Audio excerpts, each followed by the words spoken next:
Según el profesor Rafael González, que la educación pública gratuita y obligatoria fue inventada en algún momento de la historia porque esta antes no existía. La educación en la antigüedad distaba mucho de lo que hoy entendemos por educación.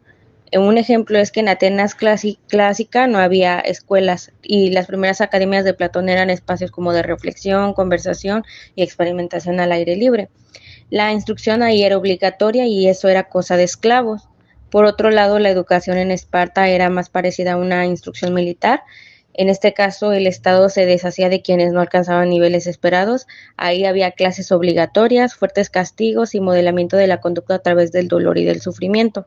Antiguamente, la educación estaba en manos de la Iglesia Católica y fue recién que en el siglo XVIII, en una época de la historia que se llama despotismo ilustrado, y ahí es cuando se crea este concepto de la educación pública, gratuita y obligatoria. Y esta nace a finales del siglo XVIII y a principios del siglo XIX en Prusia, con el fin de evitar las revoluciones que sucedían en Francia. Los monarcas incluyeron algunos principios de la Ilustración para satisfacer al pueblo, pero esta siempre mantenía su régimen absolutista.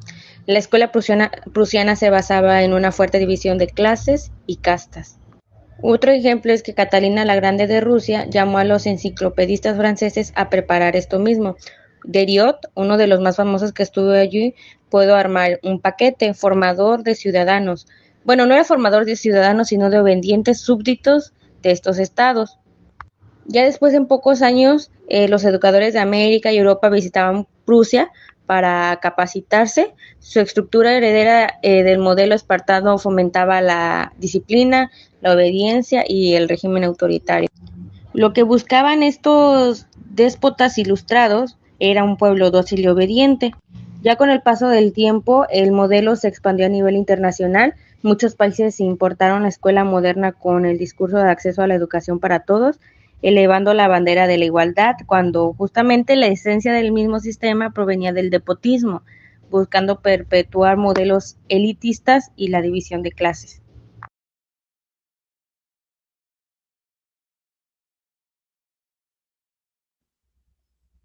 ¿Cómo aprenden los niños? Normalmente estamos acostumbrados a que en las escuelas haya una educación tradicional, donde los niños entran a un medio dogmático donde se los obliga a pasar horas de estudio y aprendiéndose todo un sistema de procedimientos, reglas o teorías, lo cual sí es importante para completar sus conocimientos, pero también debemos tomar en cuenta que para que esto suceda, debemos otorgarles la libertad de desarrollarse libremente. De esta manera, ellos podrán desenvolver ciertas habilidades naturales como la creatividad, la curiosidad, la observación, el razonamiento, la percepción, la fantasía, la creación y la imaginación. Por otra parte, los niños normalmente absorben la cultura de sus padres. Todo lo que les rodea influirá en su aprendizaje. Por ejemplo, los espacios, los tiempos, las actitudes de la familia, las emociones, los gustos e incluso las creencias forman parte de su crecimiento. Por esto se considera un factor importante el cual se irá implementando poco a poco en ellos. En la película podemos ver que la estructura básica de la escuela es incongruente con la realidad, pues en los libros se dice mucho de tener valores, y la realidad es que lo que de verdad se promueve es el individualismo y la falta de compañerismo. La escuela debería ser un lugar que te enseñe a vivir, y se ha convertido en un lugar donde los más inteligentes se matan por ver quién saca las mejores puntuaciones. Los estudiantes promedios solo se preocupan por cumplir un currículum que deben de seguir, y los más desinteresados se enfrentan a las discriminaciones y exigencias de sus profesores por obligarlos a aprender cosas que en realidad no les interesan. La escuela es hoy por hoy totalmente administrativa, donde los profesores enseñan lo que les dictan que enseñen, sin preocuparse por las diferentes perspectivas de sus muy diferentes alumnos. En la película se aspira a tener profesores comprensivos con sus alumnos, que enseñen mediante el amor y no le importa solo enseñar un tema y depositar sus conocimientos en el alumno, sino que establezcan una relación con sus alumnos de confianza y los guíen en sus aprendizajes. Porque lo que normalmente vemos es que el profesor valora por lo que ve, y en caso de valorar, las opiniones que tiene son según su propia perspectiva, y nosotros debemos ajustarnos a un protocolo impuesto por el sistema, el cual se debe cumplir al pie de la letra, si supuestamente se quiere lograr ser alguien en la vida. El sistema educacional actual solo clasifica a los estudiantes de mejores a peores, mediante una puntuación dada por su desempeño académico durante cierto periodo. Esto genera competencias entre los estudiantes y luchas por ver quién es mejor que quién. Aparte, el sistema educativo busca que todos los niños sean iguales, que no existan personalidades. Que si un niño habla demasiado, pues tendría que ser más silencioso. Que este niño habla muy poco, tendría que hablar un poco más. Si este niño juega poco, tendría que jugar más. Si este niño es muy movido, pues tendría que estarse más quieto. Pues haga lo que haga, parece que está mal. Y tiene que acabar siendo todos niños estándares, con exactamente lo mismo. Para concluir, esta película nos enseña un sueño, básicamente, sobre cómo debe ser en realidad la educación, siendo el sistema educativo actual simplemente un sistema que oprime a las personas, donde no se le enseña a ser un individuo, sino un elemento de una sociedad que debe adaptarse a ella y ser igual que todos. Ser alguien en la vida. Debemos educar desde la libertad para que el niño crezca sin miedo a ser juzgado. En ocasiones, la escuela, familia y entorno tiende a demeritar sus acciones y condicionarlo. Él lo hará para evitar un castigo, un regaño o una amenaza, pero no es una educación para aprender, sino para adaptarse y forzarse a hacer lo que el resto espera y quiere que sea. Por ello, no sentirá una motivación ni un compromiso real en sus acciones. El amor es ese vínculo que reflejará la confianza, el respeto y comprensión que tenemos hacia él, un pilar para desarrollar su buena autoestima, crecimiento personal y libertad de expresión. Esto le permitirá elegir su manera de vivir y autorrealizarse a lo largo de su formación. Todos somos diferentes. Somos iguales a nivel biológico, pero nuestra personalidad, valores, origen, inteligencia y creatividad nos definen como únicos e irrepetibles al resto. La diversidad nos da a entender que somos originales como individuos, como cultura y como una sociedad. La escuela es y será un medio de interacción e integración, por lo que es vital dejar atrás esa educación tradicionalista, que nos indica cómo todos deben aprender, comportarse y adaptarse de la misma manera. La educación debe permitir experimentar y aperturar a nuevas posibilidades mediante la formación de conocimientos y comportamientos para la vida diaria. Antes de comenzar, me gustaría mencionar una frase de Alexander Ney, donde nos dice que la educación sin libertad da por resultado una vida que no puede ser vivida plenamente. A continuación, el tema a desarrollar es el ambiente de la escuela y los materiales de estudio. Se busca que el alumno pueda descubrir, que pueda tocar, que pueda elegir y pueda seguir sus propios impulsos sin que nadie le pretenda enseñar. Con base a su autonomía y a sus propias elecciones, puede que ellos se sientan libres de desarrollar y aprender por gusto propio, sin ser juzgados. Con base a la escuela, se requiere que en un ambiente sano y adecuado, adaptado a ellos, puedan desarrollarse libremente, expresando sus emociones, experiencias y que propongan actividades integradoras para llegar a un aprendizaje en conjunto, armonioso y libre. La escuela no tiene que ser un ente que se vea.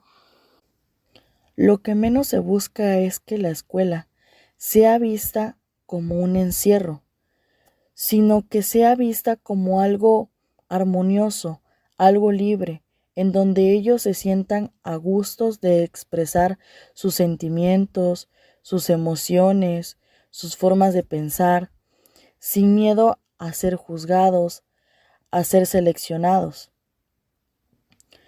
La escuela. Soy Emily y les voy a hablar acerca de la labor de transformación en el docente. El maestro es el encargado de acompañar a un grupo de aprendizaje, por lo que él es el guía para llegar a un objetivo. Es el que siembra y guía para que esto se logre. El niño debe sentirse seguro, debe explorar, trabajar y que se sienta interesado y exprese sus conocimientos de una forma liberal, que como profesor veamos y probemos al alumno donde saque y extraiga lo mejor de sí. El gran trabajo del maestro es humildad y observación. Estos dos factores hacen que acompañemos al alumno y que esto no sea un obstáculo para él. Muchas veces la educación no está en los contenidos, en los materiales, en los currículos, en planificaciones, sino está en la metodología, en la relación de alumno-maestro, en la forma de ver la vida, en una formación. Por esto, la mirada es lo más importante de ver en el docente, ver la personalidad. Para ver resultados, el docente debe contar con una buena actitud. Por otro lado, los que están enseñando vienen de una educación represiva, por lo que no son capaces de gestionar emociones y deben ser un ejemplo de lo que se. Como profesores debemos descubrir habilidades y potenciales, donde debemos estar en constantes cambios y desarrollos. Los protagonistas de la educación son los padres. Una escuela que está poco vinculada de los padres no está abierta a los ideales y por lo tanto a los proyectos. Para ser maestro, tus desarrollos, tus habilidades, los contenidos y tus actitudes deben transmitirse con felicidad. La tarea de la educación es tan compleja que uno solo no puede, por lo tanto, es una tarea en equipo. El trabajo profundo de constancia, de sensibilidad, armonía y felicidad. Esto hace llamarte maestro. Si en la educación no eres feliz, no estás educando. La educación es más de la persona que debe seguir un método para realizar un buen aprendizaje. Hola, mi nombre es Carla Quiñones y yo les voy a hablar sobre el apartado orden, disciplina y otros valores en la conducta. Nos dice que la disciplina es el aprendizaje de la conducta. Esto quiere decir que una persona disciplinada es una persona que aprende a manejar su conducta, pero no externamente, sino que uno como persona aprende a manejar su conducta.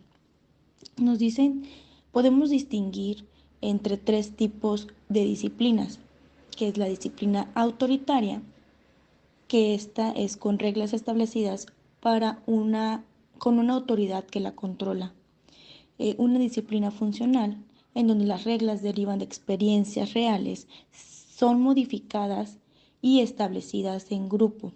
Esta disciplina es naturalmente establecida por la comunidad, ya que responde a la elección de todos.